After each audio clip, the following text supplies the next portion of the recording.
Lepas tu dah interview sampai selang berapa rumah nak habis tu, Allah Ta'ala hantar seorang makcik ni tau. Makcik tu ingat kita orang bagi bantuan. Okey. Padahal kita orang datang buat kerja je, nak survey, nak buat research, nak interview orang kan. Lepas tu kita orang pergi sampai rumah hujung tu, dia datang.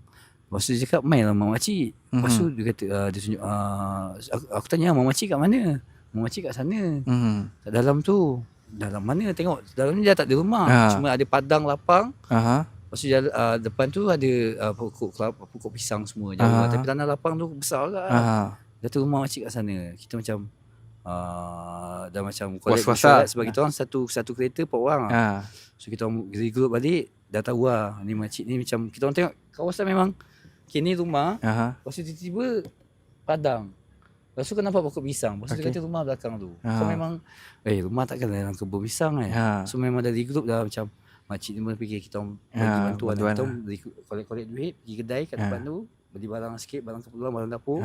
Pergi lah ikut makcik tu balik rumah. Kira bajet sendiri ni? Bersendiri lah.